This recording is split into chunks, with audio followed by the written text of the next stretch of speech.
AIIMS जैसे बड़े अस्पताल में हमेशा जो लोग पहुंचते हैं, जो मरीज़ पहुंचते हैं, वो अपनी ज़िंदगी बचाने की उम्मीद से पहुंचते हैं। लेकिन हरीश राणा और उनका परिवार वहां पहुंचा है कि हरीश राणा की ज़िंदगी अब ख़त्म होगी। ज़िंदगी कैसे ख़त्म होगी, उसका पूरा प्रोसेस क्या है, धीरे धीरे किस तरीके से हरीश राणा की सांसों की डोर छूटेगी, उस पर बात करने के लिए हमारे साथ डॉक्टर रवि मलिक है। सर, बहुत स्वागत आपका क्राइम तक पर। सर, ये पूरा प्रोसेस क्या होगा? पैसिव यूथेनेसिया जो सुप्रीम कोर्ट ने कहा है, इजाज़त दी है, किस तरीके से हरीश राणा की सांसों की डोर धीरे धीरे धीरे छूटेगी, उसका एक पूरा प्रोसेस क्या है?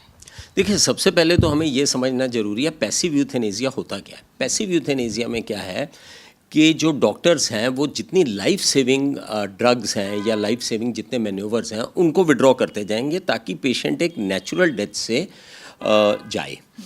बनिस्पत के एक्टिव यूथेनेसिया ये होता है कि जिसमें कि हम पेशेंट को मारने के लिए दवाई दी जाती है, तो वो ये एक्टिव यूथेनेसिया नहीं है, वो बिल्कुल इलीगल है। ये पैसिव यूथेनेसिया के अंदर केवल और केवल डॉक्टर्स विड्रॉ करेंगे जितनी भी लाइफ सपोर्टिंग उनको हम हाइड्रेशन के लिए दे रहे हैं या उनको न्यूट्रिशन के लिए दे रहे हैं या कोई भी लाइफ सेविंग ड्रग दे रहे हैं, उसको विड्रॉ कर देंगे ताकि पेशेंट अपनी नेचुरल डेथ से जाए।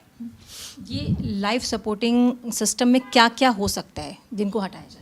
लाइफ सपोर्टिंग सिस्टम के अंदर बहुत सारी चीज़ें आती हैं, जैसे ऑक्सीजन है, सीपैप मशीन्स हैं या वेंटिलेटर्स हैं या बीपी बढ़ाने की दवाइयां हैं जो कि शॉक में हम लोग देते हैं, डायलिसिस है, तमाम तरह की दवाइयां हैं और न्यूट्रिशन है। कई बार इस तरह के पेशेंट को हम न्यूट्रिशन नेज़ोगैस्ट्रिक ट्यूब से देते हैं या इसके अंदर जो हाइड्रेशन है, आईवी फ्लूइड्स वगैरह हम देते हैं। तो ये सब चीज़ें हैं लाइफ सपोर्ट के लिए दी जाती हैं।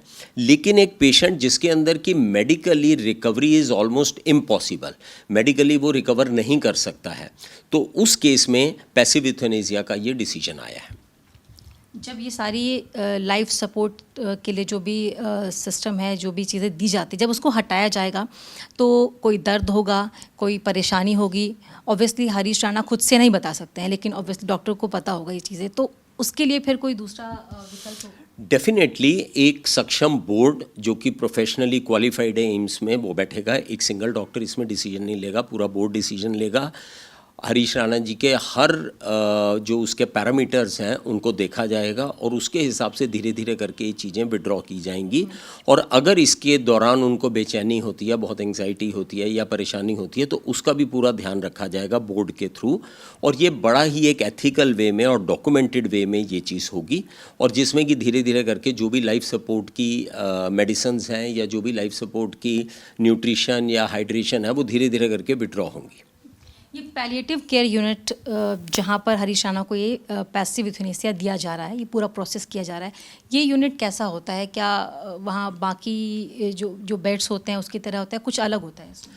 पैलिएटिव केयर हम तब देते हैं जनरली पेशेंट्स को कि जब जैसे स्टेज 4 कैंसर है या कोई ऐसी बीमारी है जिसमें कि पेन बहुत हो रहा है पेशेंट को, एंग्जाइटी बहुत ज़्यादा हो रही है और बीमारी भी लाइलाज है, उसमें हम पैलिएटिव केयर देते हैं। पैलिएटिव केयर का मतलब है कि पेशेंट को हम कंफर्टेबल करते हैं। इसके अंदर हम नींद की दवाइयाँ भी दे सकते हैं, दर्द की दवाइयाँ भी दे सकते हैं, दर्द के इंजेक्शन भी दे सकते हैं या एनेस्थीसिया के ब्लॉक्स भी दे सकते हैं जिससे कि पेशेंट को पेन बिल्कुल ना हो और उसकी सफरिंग्स जो हैं वो कम हो। तो पैलिएटिव ट्रीटमेंट ये होती है, ये क्यूरेटिव ट्रीटमेंट नहीं है। ये पैलिएटिव ट्रीटमेंट ये होती है जिसमें कि हम पेशेंट का दुख जो है वो कम करते हैं। तो ये पैलिएटिव वार्ड में इनको रखा गया है जहाँ पर कि डॉक्टर्स की जो सक्षम टीम है वो इसको मॉनिटर करके और इस प्रोसेस को जो है वो अंजाम देंगे। इस यूनिट में या फिर ये जो वार्ड होता है, क्या कोई अलग मशीन होती है, क्या कोई अलग बेड होता है, या फिर जैसे नॉर्मली बाकी वार्ड्स या बाकी यूनिट्स होती हैं उसकी तरह होता है, बस ट्रीटमेंट अलग तरीके से? हाँ, इसमें बेसिकली ट्रीटमेंट इसलिए दिया जाता है कि पेशेंट को हम कंफर्टेबल करें, पेशेंट का पेन दूर करें, उसकी एंग्जाइटी दूर करें।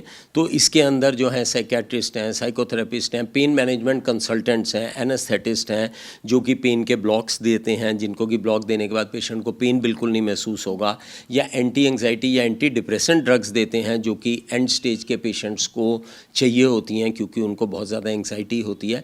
तो पैलिएटिव केयर जो है इन सब चीज़ों को कंप्राइज करती है। अभी हरीश राणा को डॉक्टर्स 24/7 मॉनिटर करेंगे? डेफिनेटली वो बिल्कुल मॉनिटरिंग में रहेंगे, उनकी हर चीज़ pulse, respiratory rate, BP, SpO2 हर चीज़ को मॉनिटर किया जाएगा और डॉक्टर्स की जो सक्षम टीम है वो बड़े ही एथिकल वे में और बहुत ही संभल के इस चीज़ को हैंडल करेंगे, जिससे कि धीरे धीरे करके इनकी जो है लाइफ सपोर्ट की चीज़ों को हम विड्रॉ करें और बिना किसी दिक्कत के ये एक नेचुरल वे से जो है वो जान जाए। और सुप्रीम कोर्ट के इस बात का भी ध्यान रखना है कि बहुत ही सम्मानजनक तरीके से उनकी जो दुखदाई या कष्ट वाली ज़िंदगी है उसको ख़त्म किया जाए। डेफिनेटली ये डिसीजन ही इसलिए आया है कि राइट फॉर डिग्निफाइड डेथ भी जो है बहुत इंपॉर्टेंट है as per with the article 21 of the constitution of India. तो उसके तहत ये डिसीजन आया पैसिव यूथेनेसिया का, तो इसमें बहुत केयरफुली चलने की आवश्यकता है। और जो कि एम्स के डॉक्टर्स जो हैं वो बहुत ही स्ट्रॉन्ग और सक्षम टीम होती है, they are professionally well qualified, so they will take care of this. और कितना वक्त, एक अनुमानित वक्त हो सकता है? इस तरह की चीज़ में वक्त बताना बहुत बहुत मुश्किल होता है कि कितना वक्त लगेगा। तो वक्त ही बताएगा कितना वक्त लगेगा, लेकिन हफ्ता 10 दिन तो बहुत आम सी बात है जो इतना वक्त लग सकता है।